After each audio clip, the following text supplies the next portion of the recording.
Okay, the final topic is on altitude within a right triangle. For this picture, where you're given a right triangle and an altitude is dropped from one of the vertices to the base, inside the triangle, you end up getting three triangles altogether. A left triangle, the right triangle, and the entire triangle itself, the whole triangle. And these three triangles, the left one, the right one, and the whole one, are all similar to each other.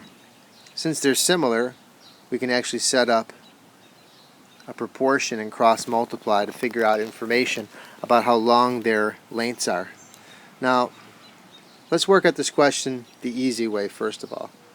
So looking at the choices, remember we're looking for, I haven't done it yet. What is the length of AD? Since we're looking for AD, we'll mark it with an X in the picture. Now look, this is about as simple as it can be. We're looking for how long this is from here to here. If this is 36, do you think that AD is equal to 32? Is that 32? That's impossible. It's actually ridiculous. Alright, next one, if we check it out. Do you think that's actually worth 6 from here to here? Keep in mind that that's 12. Does this look like half as much as this? It looks way less. So right away I know the answer cannot be choice 2. It's down to the last two, and you still might be able to guess at the right answer by just looking at the picture. Now, since we're looking for this distance from here to here, you can use the 12 to sort of at least estimate which one it might be, 3 or 4. It's kind of dangerous. They are close to each other. But if I sort of divide it up like that into equal parts, I'm pretty sure I can get 3 of these X's into that space right there. So each X would have to be worth 4. 4, 8, 12.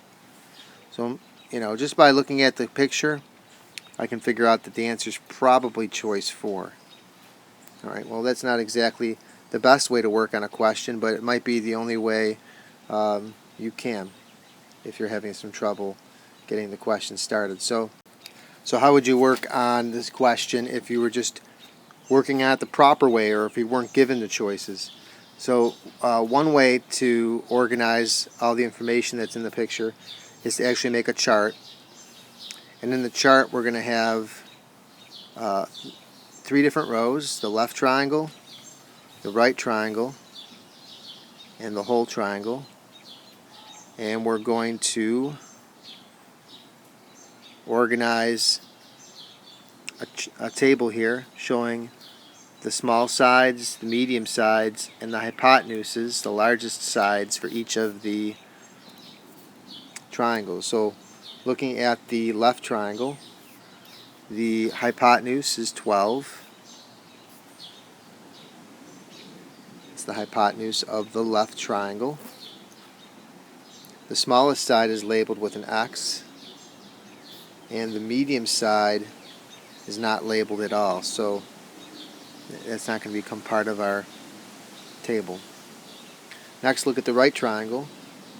In the right triangle, well, how long is the hypotenuse? It's unknown. And in the right triangle, the small side is also unknown.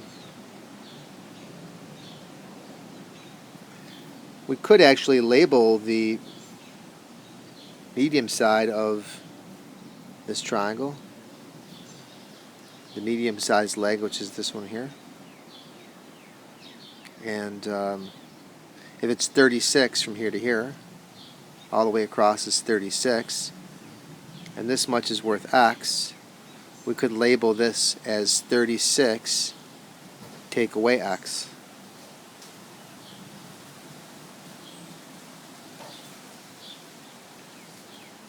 Alright, on to the last triangle, the whole triangle itself. The hypotenuse of the whole triangle is 36. the shortest side of this triangle is 12, and the medium side, or the longest leg of this triangle, is not even known. What you're trying to do here is create a proportion. So we're going to try to look for a match of two pairs from one triangle matching with another, and there we have it right there in those two columns. So the x matches up with the 12, and the 12 matches up with the 36. So you would turn that into a proportion: x over 12 equals 12 over 36, and cross multiply from there. When you cross multiply, you get 36x equals 144. Divide by 36, and wouldn't you know it, the answer is 4, just like we said it was by not doing all that work.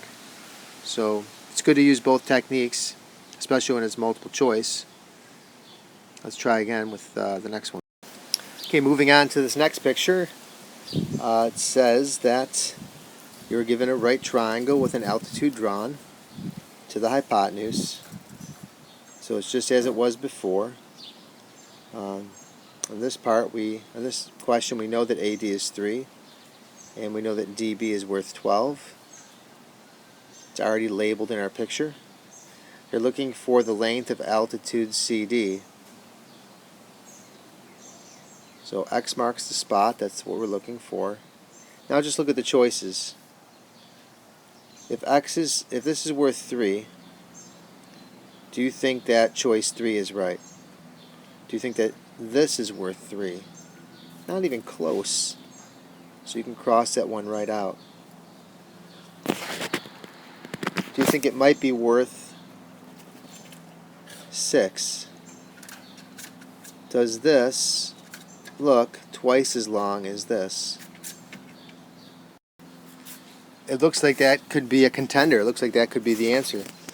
If I check the other ones out, though, 6 radical 5, if I type that into a calculator, that's worth 13.4.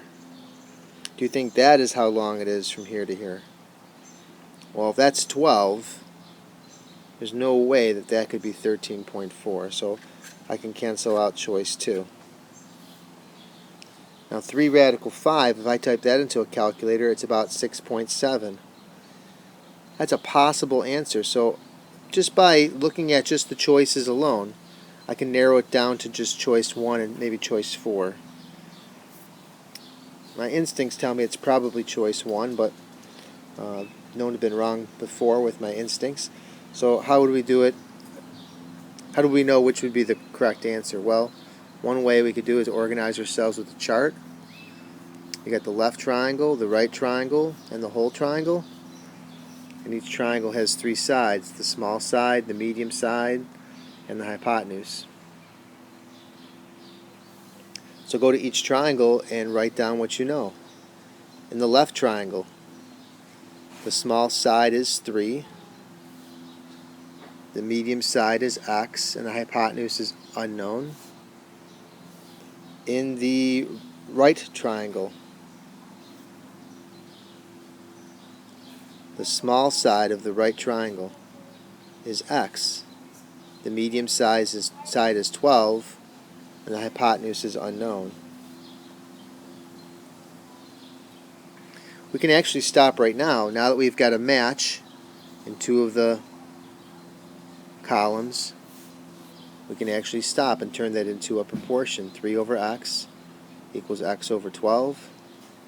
Cross multiply, and you end up getting 36 is x squared, which of course will give you, when you square root it, x is 6. So it's not choice 4. Choice 1 would be the correct answer. Alright, let's look at this last one. Alright, so this one is more complicated because there's no picture. So we're going to have to draw it. It says that there's a triangle. And if I keep on reading, it says that the hypotenuse of that triangle is PQ. And by reading this, it's telling me that angle R is the right angle. So if I want to draw a picture of this, I'm going to draw it so that R is the right angle and that PQ is the hypotenuse. It says that RT is drawn perpendicular to PQ. So RT is drawn perpendicular to RQ, means that we've got right angles there, and the angle R itself was a right angle. So it brings us back to the picture that we looked at in the last two examples. Now it all comes down to just labeling and figuring out. PT is X, RT is worth 6, TQ is worth 4X, and they want to know the length of PQ. Now since I was the one who drew the picture, you cannot play that game where you look at the choices and try to guess at the answer from there. Or, maybe you can a little bit. Let's take a look. Could it be 15 from P to Q? It's reasonable to believe that that could be true. Let's see. I don't know if there's a good way or not to look at these choices and see if they look reasonable. I guess it's very unlikely that this would be 3 from here to here, because if the altitude inside was 6, this side would have to be bigger than 6, and this side would have to be bigger than this hypotenuse here. So right off the bat, I guess you can cancel out at least one of the choices. Could you continue from there with the same sort of thinking? Well, if this is 6, this has to be bigger than 6, and this has to be bigger than P to R. So I guess maybe it's as far as I can take it in terms of canceling out things that might not work out.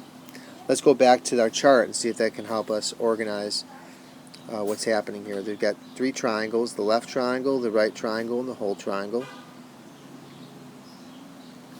And we've got 3 sides on each: the small, medium, and hypotenuse.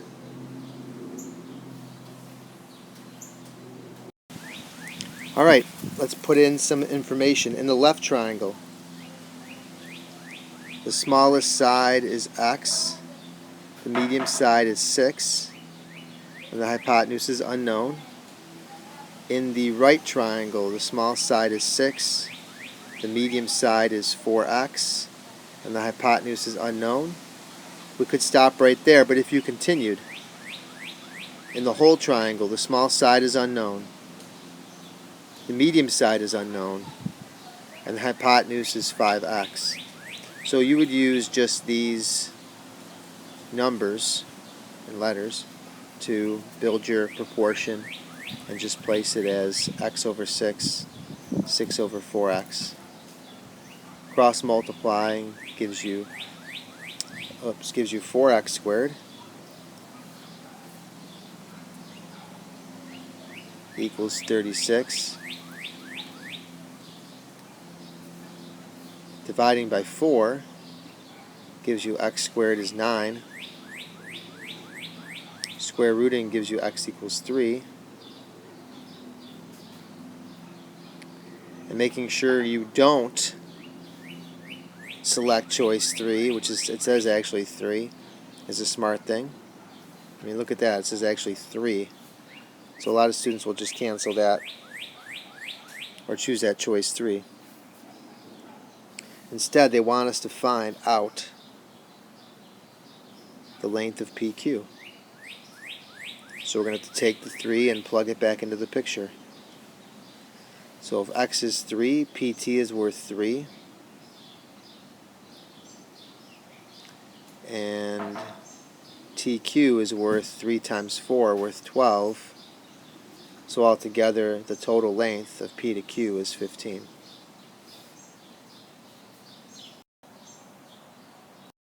Okay, and I guess I decided on one more question to go over. Let's take a look at this one. I wanted just to get a variety of different questions here. Here again is another question off the exam. It says basically the same thing. You're starting with a right triangle with an altitude being drawn to the hypotenuse. They're telling you that BD is worth 2, that DC is worth 10, and they want to know AB. Can't emphasize enough, if you're looking for something in a picture, X marks the spot. And from here, you might be able to decide on the answer based on looking at the choices. And 2 radical 30, if I dial that up on my calculator, 2 radical 30 says 10.9. I guess that could be a possibility. 2 radical 2 says 2.8. I guess that still could be a possibility. 2 radical 5, 4.47. That could be right.